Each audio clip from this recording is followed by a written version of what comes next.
So eating to feed your brain is really important for performance, for feeling well physically, emotionally, mentally. So what does your brain need? Your brain acts like a car, and it needs the right materials to function to the best of its ability. So those materials from a food perspective are healthy proteins, healthy carbohydrates, healthy fats, vitamins, minerals, and other essential nutrients. Not enough of these important nutrients, and your ability to focus can be impaired. Your behavior, your physical energy can be impacted negatively. So it's really important to fuel your brain in the right way to enhance your performance, whether it's a musical performance, an athletic performance, or just feeling good every day.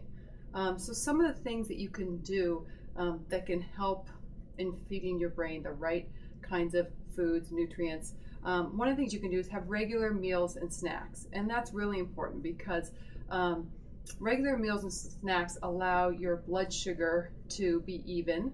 It allows you to have regular, steady sources of nutrients, of glucose, and your body needs these regular infusions of energy and calories in order to be able to function at its best. And it's really important to eat to match your energy needs. So a lot of people tend to get up, they might be running late, they have a cup of coffee, they have a donut, maybe a piece of toast, they might go all day, and let's say someone needs 2,000 calories to function in a day. What I see is a lot of times people will have maybe 30% of their calorie needs by the time dinner rolls around. And they might get up and maybe they're trying to watch what they eat, maybe they're trying to lose weight, and they might have a nice little breakfast or maybe no breakfast at all, or they might have a nice little lunch, and then they get to the afternoon and they're really hungry. And so they might be more likely to overeat or reach for foods that are high in sugar, high in white flour, high in caffeine. And when I kind of switch that around for people and I have them eat maybe 70% of their energy needs by the time they reach dinner time, they have steadier energy, they have more focus, they feel better emotionally. And so having those regular meals and snacks, and some people do well on 3 meals a day. Some people do well on 5 or 6 smaller meals a day. And so knowing what works best for you and for your body. And as you eat regular meals, you're also less likely to overeat or to binge eat or to stress eat because you're not having that extreme hunger. The second thing I would recommend to eat to feed your brain is to have daily breakfast. And I'm sure people have heard over and over again how important breakfast is. In fact, 93% of Americans agree that breakfast is the most important meal of the day. However, only 44% actually eat breakfast every day. And there was a recent study done in March of 2012 over in the UK, and they found that eating breakfast improved people's mental performance by up to 61%. And that test subjects showed an improvement in English and math scores after eating breakfast. Hand-eye coordination was also improved. And people who eat breakfast tend to have less rates of depression, anxiety, are able to handle more stressful situations better. There's lots and lots of research out about breakfast and student success. Students do better on standardized test scores. Students do better with relationships in schools. They tend to get more nutrients because they're actually having more calories. If they're trying to lose weight, they're able to lose weight more effectively. If they're trying to maintain weight, they're able to maintain their weight. They're able to have better focus. And, you know, breakfast doesn't have to be anything complicated. It can be something simple as a yogurt with maybe some granola and fruit. It could be some oatmeal with fruit. It could be, you know, eggs on a whole wheat piece of toast. It could be some nuts and dried fruit. It could be a smoothie with some protein in it. Just something to start your day, because most people haven't eaten for 12, 14, even 16 hours, and they get up, and breakfast is known as breaking the fast. And it's really important to help increase your metabolism, to get the nutrients you need, and to get the focus that you need. And this is about feeding your brain. So having breakfast is really crucial, and getting in that habit of doing that every day. And once you get in that habit, if you have a day that you don't have breakfast, you're more likely to see that, wow, I don't feel that great when I don't have breakfast. I don't have the energy. I don't have the focus. Another thing you can do to eat to feed your brain is make sure you have a protein source at every meal or snack.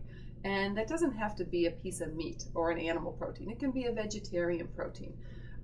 But proteins are made up of amino acids, and amino acids are actually the building blocks of neurotransmitters.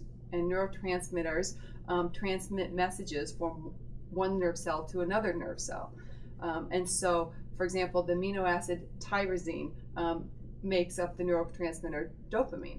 And dopamine is a neurotransmitter that helps us focus more. Tryptophan is another amino acid that a lot of people may have heard of that's in turkey, and they may have heard it in milk. And that makes up the neurotransmitter serotonin, which helps us feel more relaxed, less depressed, more calm. And so certain foods and food groups can increase neurotransmitters differently. For example, the food group that makes us feel more calm, more relaxed, less anxious are carbohydrate foods. And the food group that helps us feel more focused, more aware, are protein foods. And so having that right combination of protein to carbohydrates for a meal or snack is also really crucial in brain health.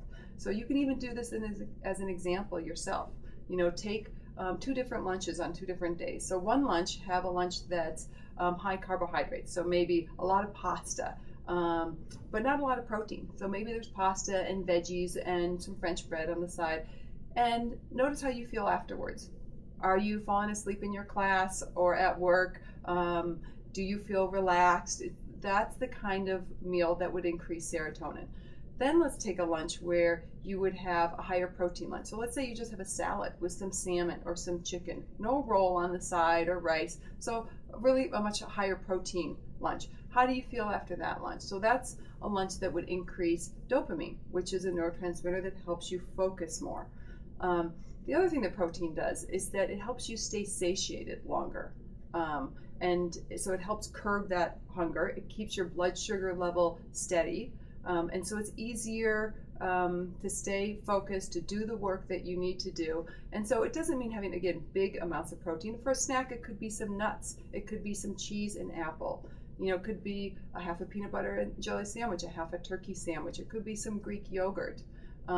Especially protein at breakfast is crucial for brain health. And so those high sugary cereals may taste great when you're first having it, or 10 or 15 minutes afterwards, especially with a cup of coffee, but 2 hours later you might not be feeling that energy. And so having a breakfast that has some other protein sources, like eggs, like nuts, like dairy or soy, or even healthy breakfast sausages, that type of thing, can be really beneficial for brain health.